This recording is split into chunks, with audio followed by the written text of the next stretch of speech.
Hello my dear students, cadets Adda में आप सबों का स्वागत है। आज हम लोग मोस्ट इंपोर्टेंट जीके के क्वेश्चन को अध्ययन करेंगे और यहाँ पर विशेष चर्चा भी करेंगे प्रत्येक प्रश्नों का। चलिए हम लोग आज बढ़ते हैं आज के पहले प्रश्न की ओर। तो देखिए आज का पहला प्रश्न कौन सा है। इजी प्रश्न है लेकिन इसके विशेष चर्चा यहाँ पे हम लोग करने जा रहे हैं। पहला प्रश्न है बच्चों, भारत के प्रथम प्रधानमंत्री कौन थे। तो यहाँ पे आप लोग इसका उत्तर दीजिए, भारत के प्रथम प्रधानमंत्री कौन थे और उसका डिटेल से चर्चा हम लोग आगे करेंगे। तो बताइए भारत के प्रथम प्रधानमंत्री कौन थे। तो इसका आंसर हो जाएगा बच्चों option number B, Pandit Jawaharlal Nehru. तो बताइए पंडित जवाहरलाल नेहरू भारत के प्रथम प्राइम मिनिस्टर थे।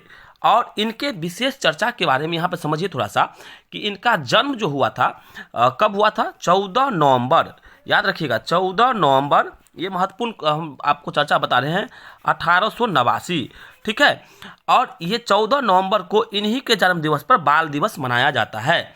और इनका जन्म जो हुआ था बच्चों यूपी के इलाहाबाद में हुआ था और इनकी मृत्यु नई दिल्ली में हुआ था। ठीक है, चलिए थोड़ा सा इनके बारे में और जानते हैं विशेष। देखिए पंडित नेहरू जी का कहना था कि देखिए हमारे अंदर सबसे बड़ी कमी यह होती है कि हम चीज़ों के बारे में बात ज़्यादा करते हैं और काम कम। बहुत ही महत्वपूर्ण इनका स्टेटमेंट था कि हम लोग बातें बहुत करते हैं, कोई भी चीज़ पे तर्क विशेष बहुत देते हैं लेकिन वर्क बहुत कम करते हैं। चाचा नेहरू इस पे बहुत ही सीरियस थे, काम के प्रति बहुत ही सीरियस थे। और आगे चलिए थोड़ा सा इनके बारे में और जानते हैं। देखिए इनको भारत रत्न जो है मिला था, ये याद रखिएगा, भारत रत्न इनको मिला था 1955 ईस्वी में। भारत रत्न, ठीक है, भारत रत्न मिला था कब, 1955 ईस्वी में। ठीक है, चलिए भारत के प्रथम प्रधानमंत्री थे और स्वतंत्रता में इन्होंने महत्वपूर्ण योगदान किए थे। चलिए और इनके बारे में कुछ और डिटेल हम लोग जानते हैं। देखिए यहाँ पे अगर जानिएगा तो इनके बारे में समझिए। इन्हें चाचा नेहरू के रूप में जाना जाता था और इनकी अगर उपाधि देखिएगा पेशा के रूप में, तो इनका पेशा ये बैरिस्टर थे, लेखक थे और एक राजनीतिकार भी थे। ठीक है, चलिए अब हम लोग नेक्स्ट क्वेश्चन की ओर बढ़ते हैं, आज के दूसरे प्रश्न की ओर। देखिए ये भी प्रश्न बहुत ही महत्वपूर्ण है और इसका आंसर भी आप लोग को पता होगा, लेकिन हम लोग यहाँ पे डिटेल से चर्चा करेंगे। भारत के प्रथम राष्ट्रपति कौन थे। तो इसका आंसर दीजिए बच्चों। तो इसका आंसर होगा बच्चों option number C, doctor Rajendra Prasad. ठीक है, तो यहाँ पे समझिए डॉक्टर राजेंद्र प्रसाद के बारे में हम लोग कुछ विशेष जानकारी लेते हैं। इनका जन्म कब हुआ था बच्चों, बताइए तो इनका जन्म कब हुआ था। देखिए ये डॉक्टर राजेंद्र प्रसाद की तस्वीर है और यह एक पुस्तक है डॉक्टर राजेंद्र प्रसाद ऐसे। ठीक है, उसके बाद ये समझिए ग्रेट लीडर ऑफ इंडिया, सही बात है, ये महान लीडर थे। ठीक है, और इनका जन्म जो हुआ था बच्चों 3 दिसंबर, याद रखिएगा 3 दिसंबर 1884 ईस्वी को, 3 दिसंबर 1884 ईस्वी को जीरादेई में। कहाँ पे, जीरादेई। और ये जीरादेई कहाँ पड़ता है, याद रखिएगा बिहार के अभी वर्तमान में सिवान जिला में पड़ता है। बिहार के वर्तमान में कौन जिला, सिवान जिला में ये पड़ता है। ठीक है, बिहार के सिवान जिला में, और पहले ये सारण जिला में पड़ता था। और थोड़ा सा विशेष जानकारी अगर इनके बारे में लेना चाहते हैं तो देखिए वे भारतीय स्वाधीनता आंदोलन के प्रमुख नेता थे। ठीक है, कौन, डॉक्टर राजेंद्र प्रसाद। और भारतीय संविधान के निर्माण में भी इनका काफ़ी महत्वपूर्ण योगदान रहा है। चलिए और विशेष क्वेश्चन आगे हम लोग बढ़ते हैं, क्वेश्चन नंबर 3।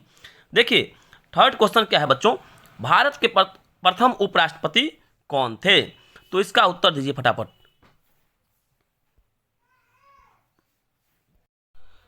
तो इसका आंसर होगा बच्चों ऑप्शन नंबर बी। क्या होगा, option number B, doctor Sarvepalli Radhakrishnan. तो इनके बारे में थोड़ा सा जानिए। डॉक्टर सर्वपल्ली राधाकृष्णन, इनका जो जन्म हुआ था बच्चों 5 सितंबर 1888। याद रखिएगा 5 सितंबर 1888। और ये हुआ था कहाँ पे, सो समझिए इनका जो जन्म हुआ था बच्चों चित्तूर जिले के तिरुतनी ग्राम में। याद रखिए चित्तूर जिले के यही है इनका पिक्चर। देखिए डॉक्टर सर्वपल्ली राधाकृष्णन, इनका जो जन्म हुआ था याद रखिएगा चित्तूर जिले के तिरुतनी, गांव का नाम है तिरुतनी, ठीक है, जो अभी देखिएगा वर्तमान में ये तमिलनाडु में पड़ता है, लेकिन पहले इनका गांव आंध्र प्रदेश में पड़ता था। और देखिए इनका जो जन्म हुआ था 5 सितंबर 1888 ईस्वी को, और इन्हीं के जन्म दिवस पर हम लोग शिक्षक दिवस मनाते हैं, ठीक है, 5 सितंबर को शिक्षक दिवस मनाते हैं इन्हीं के जन्म दिवस पर। चलिए नेक्स्ट क्वेश्चन की ओर हम लोग बढ़ते हैं, आज के चौथे प्रश्न की ओर। देखिए चौथा प्रश्न क्या है, भारत के सबसे पूर्वी बिंदु कहाँ है? बताइए, पूर्वी बिंदु बताना है, सबसे पूरब में कौन सा जगह पड़ता है भारत के? तो ऑप्शन है बालांगू अरुणाचल प्रदेश, बी में है सरक्रिक गुजरात, सी में है इंदिरा पॉइंट, डी में है इंदिरा कॉल। जल्दी सर इसका आंसर दीजिए। तो इसका आंसर होगा बच्चों ऑप्शन नंबर ए वालांगू, जो कहाँ पड़ता है? अरुणाचल प्रदेश में। और ये समझिए थोड़ा सा ऑप्शन के बारे में यहाँ पर हम डिटेल कर लेते हैं। सरक्रिक गुजरात जो है ये पश्चिमी बिंदु है, इंदिरा पॉइंट दक्षिणी बिंदु है भारत के, और इंदिरा कॉल भारत के उत्तरी बिंदु है, ठीक है। चलिए आगे हम लोग बढ़ते हैं क्वेश्चन नंबर 5, और पांचवें प्रश्न को आज हम लोग देखते हैं। बहुत ही महत्वपूर्ण प्रश्न है, भारत और पाकिस्तान के बीच की सीमा कौन सी है? ठीक है, तो बताइए भारत और पाकिस्तान की जो सीमा रेखा है उसको किस नाम से हम लोग जानते हैं? तो इसका आंसर होगा बच्चों option number C Radcliffe. किस नाम से जानते हैं? Radcliffe. अब ये समझिए ये जो निर्धारण किया गया था ये कब निर्धारण हुआ था रेड क्लिफ का? तो याद रखिएगा 15 अगस्त 1947 जब हमारा देश आज़ाद हुआ था उसी समय में रेड क्लिफ का निर्धारण किया गया था, और इसके निर्धारण करता थे सर सीजे रेड क्लिफ, ठीक है। चलिए नेक्स्ट क्वेश्चन की ओर हम लोग बढ़ते हैं, क्वेश्चन नंबर 6। देखिए बहुत ही महत्वपूर्ण क्वेश्चन है, समुद्र तट से लगे राज्यों की संख्या कितनी है? बताइए भारत में समुद्र तट से लगे राज्यों की संख्या कितनी है? इसका उत्तर दीजिए फटाफट, महत्वपूर्ण प्रश्न है। तो इसका आंसर हो जाएगा बच्चों ऑप्शन नंबर बी, आंसर हो जाएगा ऑप्शन नंबर बी अर्थात 9, ठीक है। 9 राज्य हैं जो हमारे समुद्र तट से लगा हुआ है। चलिए इसके बारे में भी हम लोग जानते हैं कौन 9 राज्य हैं। देखिए यहाँ पे 9 राज्यों का बारे में यहाँ पे डिटेल से दिया गया है, लेकिन हम आपको मैप के द्वारा भी बताएंगे। देखिए 9 तटीय राज्य, समुद्र तटीय राज्य कौन कौन से हैं? गुजरात, महाराष्ट्र, गोवा, कर्नाटक, केरल, तमिलनाडु, आंध्र प्रदेश, ओडिशा और पश्चिम बंगाल है। और 4 तटीय केंद्र शासित प्रदेश कौन कौन है? पुदुचेरी, लक्षद्वीप, दमन द्वीप और अंडमान निकोबार, ठीक है। अभी देखिए थोड़ा सा आगे बढ़ते हैं, मैप में हम लोग समझते हैं समुद्र तट से लगे राज्यों की संख्या। तो अब बताइए यहाँ तो हम लोग सीख गए कि 9 है, और ये देखिए अभी ये जो दिख रहा है इसको गौर से समझिए। ये जो भाग हम यहाँ तक दिखा रहे हैं फिर आपको पूरा दिखा देंगे। देखिए ये भारत का मैप है, और इसमें आप दिख रहा होगा ये जो एरिया है बे ऑफ बंगाल, बंगाल की खाड़ी। उसके बाद थोड़ा सा आगे बढ़िए, इधर देखिए, इधर आपको दिख रहा होगा ये इंडियन ओशन और अरेबियन ओशन, मतलब हिंद महासागर और अरब सागर, ये सब समुद्र है, ठीक है। अब हम लोग चर्चा करते हैं कि कौन कौन से राज्य देखिए इस तीनों से लगा हुआ है, बंगाल की खाड़ी से, हिंद महासागर से और अरब सागर से। तो देखिए बच्चों यहाँ पे वेस्ट बंगाल आपको दिख रहा है, पश्चिम बंगाल ये लगा हुआ है इससे समुद्र तट से, ओडिशा समुद्र तट से लगा हुआ है, आंध्र प्रदेश समुद्र तट से लगा हुआ है।